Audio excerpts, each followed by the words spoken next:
I watched a marriage end in my office on a Thursday in November of 1987. She was crying. He was staring at the wall. She said something I have heard hundreds of times since. He just shuts down. Every time we fight, he goes completely silent, and I know that means he does not love me anymore. The man, Vincent Calabrese, finally looked at her and said, "Carol, I love you more than anything. But when you keep pushing me to talk during a fight, it feels like I am drowning and you are holding my head underwater." I am Dr. Thomas Everett Mitchell. I am 78 years old. I have been a marriage counselor in Portland, Oregon for 43 years. I have sat across from over hundreds of couples. And I am here to tell you that the single biggest misunderstanding destroying marriages has nothing to do with love or commitment. It has to do with biology. Specifically, what happens to a man's brain when his heart rate crosses 100 beats per minute during conflict? For 43 years, I have watched women interpret this biological shutdown as emotional abandonment. I have watched men feel like failures because they cannot override evolution. I have watched couples who genuinely love each other tear themselves apart because nobody explained what is actually happening inside his body when he goes silent. Here is what I learned. When a man stops talking during an argument, it is not because he does not care. It is because his nervous system has literally disabled his ability to speak. You have probably been in this exact situation. The conversation starts calmly, but then his answers get shorter. He stops making eye contact. His jaw tightens. Finally, he says, "I need some space," and walks away. And you interpret that as him not caring, as him choosing silence over saving the relationship. Let me tell you what is actually happening. His heart rate has crossed a threshold, usually around 100 beats per minute, where his brain physically cannot process complex verbal communication anymore. The prefrontal cortex, the part responsible for logical thought and language, starts to shut down. Blood flow redirects to his muscles. His body floods with cortisol and adrenaline. His entire system goes into what scientists call physiological flooding. This is not a choice. This is not manipulation. This is biology. Let me tell you about Leonard and Barbara Finch. I worked with them in 1992. Married 28 years. Barbara was a high school English teacher, loved to talk through problems. Leonard owned a plumbing business, quiet guy. Barbara told me that every time they disagreed, Leonard would shut down completely. She said, "I will be trying to tell him how I feel, and he just sits there like a stone. Then he gets up and leaves the room." She was crying. After 28 years, I still do not know if he actually loves me, because if he did, he would fight for us. Leonard sat with his hands folded, staring at the carpet. When I asked him to tell me his side, he said, "When Barbara gets upset and starts talking at me, it is like every word is a physical blow. My chest gets tight. My heart is pounding so hard I can hear it in my ears. I know she wants me to explain myself, but I cannot think. My brain just goes blank. So I shut my mouth because I am terrified that if I do speak, I will say something terrible that I cannot take back." He looked at Barbara. "I leave the room because I am trying to protect you from me." In 28 years of marriage, he had never explained that to her. She had spent 3 decades thinking he was indifferent. He had spent 3 decades thinking he was defective. This is the pattern I have seen repeated for 43 years. The woman pushes for resolution. The man's nervous system triggers a survival response. She interprets his silence as not caring. He feels attacked. The cycle destroys them both. When a man's heart rate exceeds 100 beats per minute during conflict, his body perceives it as a physical threat, not consciously. But his autonomic nervous system does not know the difference between a saber-toothed tiger and a wife who is upset about the credit card bill. His adrenal glands dump stress hormones. His heart rate spikes. His blood pressure rises. And his prefrontal cortex, the part that allows him to think logically and speak coherently, goes offline.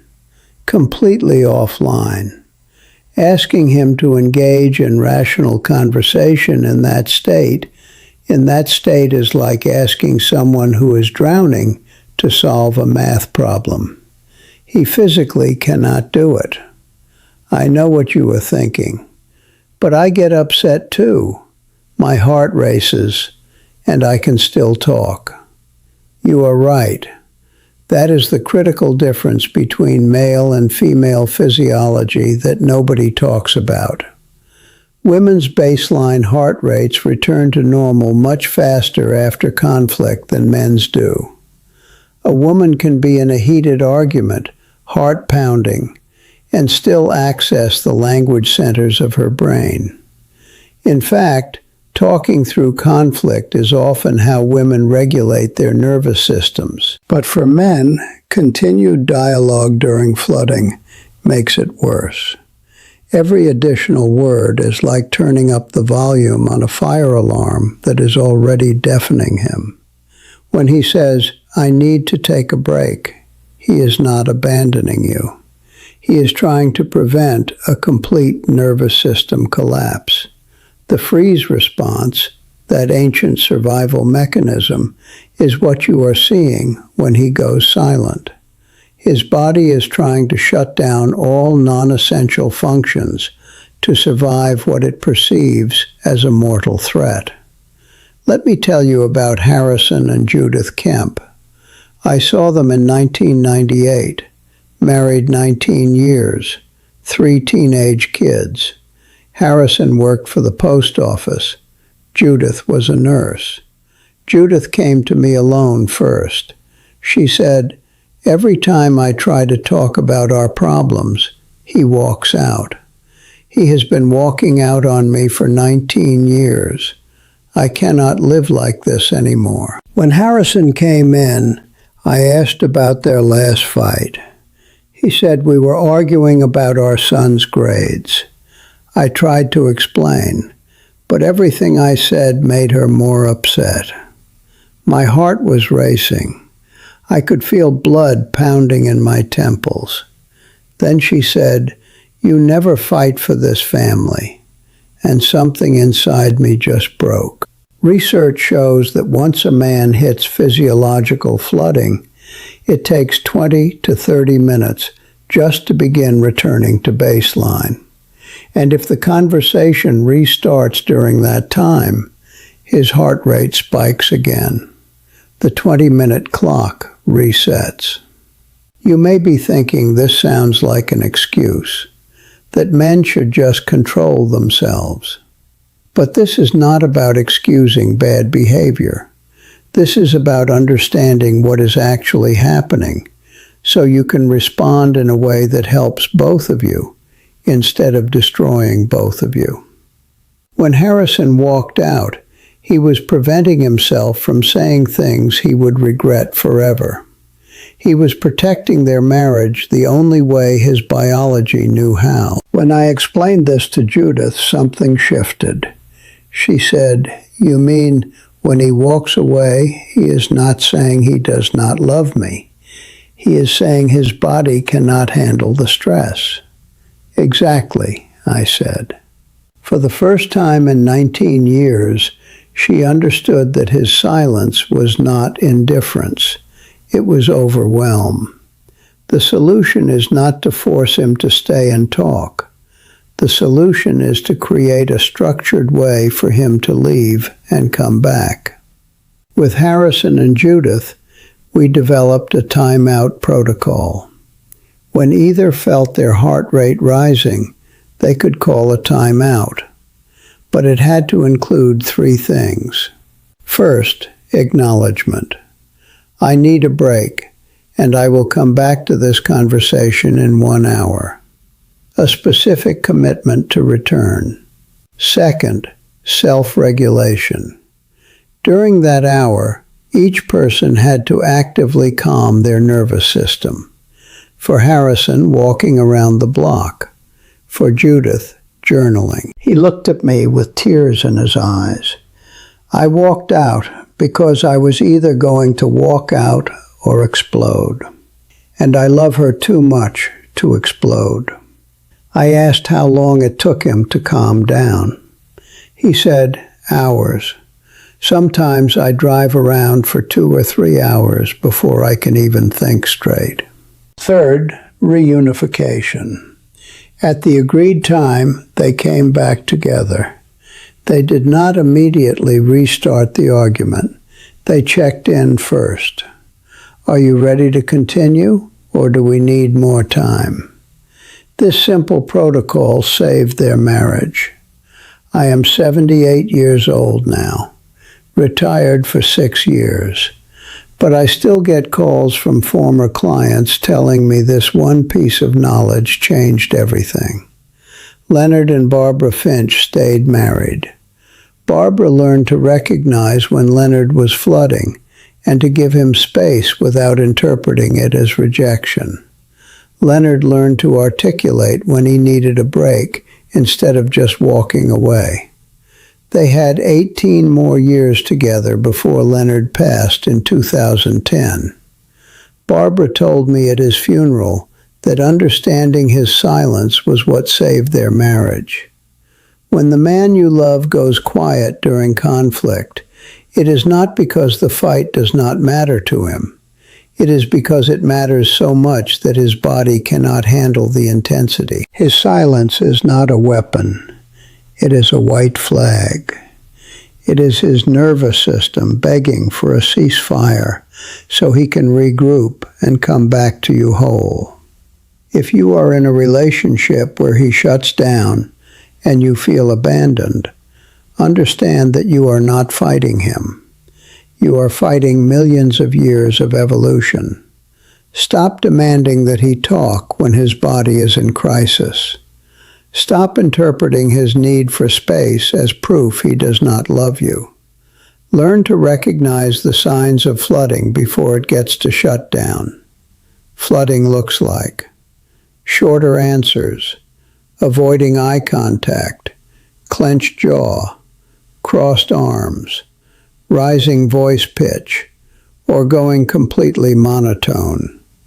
When you see these signs, that is your window. Say, I can see this is getting intense. Let's take a 30-minute break and come back to this. If he has already shut down, let him go. Tell him you will be there when he is ready. Give him the space his biology is demanding. Forcing him to stay does not bring you closer. It destroys the foundation of safety that intimacy requires. His silence during conflict is not the problem. Your interpretation of his silence is the problem. Vincent and Carol Calabrese, the couple from the beginning, they divorced 6 months after I saw them. Vincent remarried 3 years later.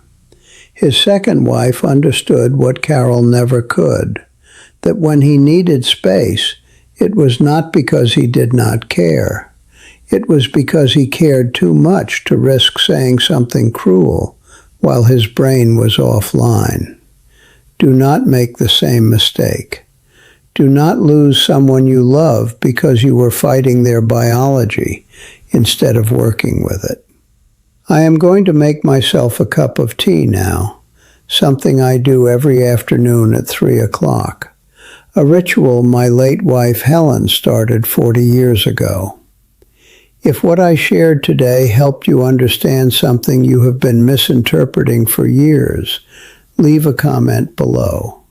Tell me your story. Have you been on either side of this? And if you know a couple stuck in this exact pattern, someone who needs to hear that silence is not indifference, share this with them.